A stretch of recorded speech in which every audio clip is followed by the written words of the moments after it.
Hello everyone, welcome to ripple academy. আজকে আমরা কিভাবে রাউন্ডিং করতে হয় সেটা দেখার চেষ্টা করব। সো আমাদের ডেসিমালের পরে অসংখ্য সংখ্যা থাকতে পারে। আমরা সংখ্যাগুলোকে চাইলে লিমিট করতে পারি। সেই লিমিট করাকে বলা হচ্ছে রাউন্ডিং। ফর এক্সাম্পল, আমরা 465.72 এরপরে আর লিখতে চাচ্ছি না। এই 72 পর্যন্ত আমরা স্টপ করতে চাচ্ছি। এখন এই স্টপ করার প্রসেসটা কি? এজন্য আমাকে রাউন্ডিং করতে হবে। সো রাউন্ডিং করার জন্য আমাকে বলে দিবে যে তোমার 10th প্লেস অথবা 100 প্লেস অথবা থাউজেন্ডস প্লেস পর্যন্ত রাউন্ডিং করো, অথবা হতে পারে 10,000 পর্যন্ত, 100,000 পর্যন্ত, অথবা মিলিয়নস পর্যন্ত রাউন্ডিং অফ করো। সো এরকম আমাদের প্রশ্নে দেওয়া থাকবে। আমাদের আজকে আমরা নিয়ারেস্ট 10th, নিয়ারেস্ট 100s এবং নিয়ারেস্ট থাউজেন্ডস পর্যন্ত আমরা রাউন্ডিং অফ করার চেষ্টা করব। সো প্রথমে আমরা নিয়ারেস্ট 10th এর জন্য রাউন্ডিং করব, অর্থাৎ 10th পজিশনে কোন সংখ্যাটা আছে, এই 7 পর্যন্ত আমার 10th-এ রয়েছে। সো এই 7 পর্যন্ত আমরা রাউন্ড অফ করব। সো আমরা এই 3টা ভ্যালু ধরছি, এত বড় সংখ্যা আমরা লিখবো না, আমরা এইটা লিখছি। তাহলে আমরা যদি 10th-এর জন্য করি তাহলে আমাদের কি হবে 4.465 পয়েন্ট। এখন এইটা রাউন্ড অফ করার জন্য আমার পূর্ববর্তী সংখ্যাটা দেখা লাগবে, অর্থাৎ আমাকে এখানে 2 আছে।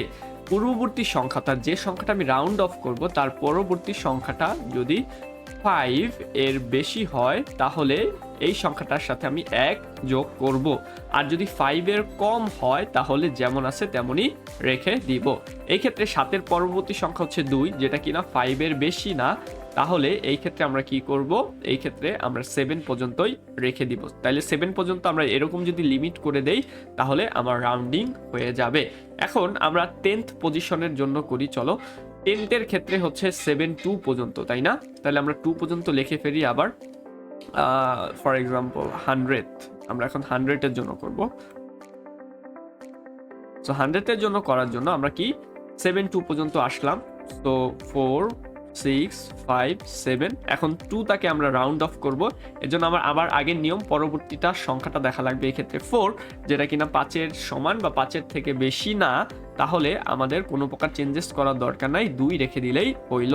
তাহলে 4.6572 হইলে আমার 100 ডেসিমাল পর্যন্ত আমাদের রাউন্ডিং অফ হয়ে গেল।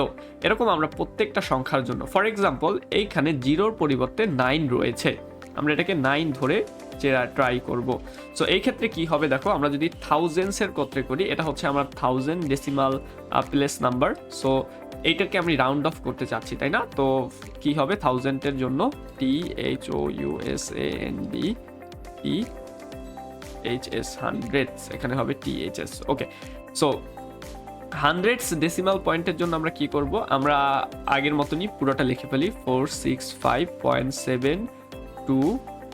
এখন আমরা 4টাকে বিবেচনায় রাখবো। এখন আমরা এর জন্য কি করব? পরবর্তী সংখ্যাটা বিবেচনায় আনবো। পরবর্তী সংখ্যাটা হচ্ছে আমার এখানে 9, এবং 9 অবশ্যই 5 অথবা 5-এর চেয়ে বড়। তাহলে এই সংখ্যাটা আর 4 রাখা যাবে না, এর সাথে 1 যোগ করে অর্থাৎ 5 লিখে দিব, তাহলেই আমার এটা রাউন্ডিং অফ হয়ে গেল।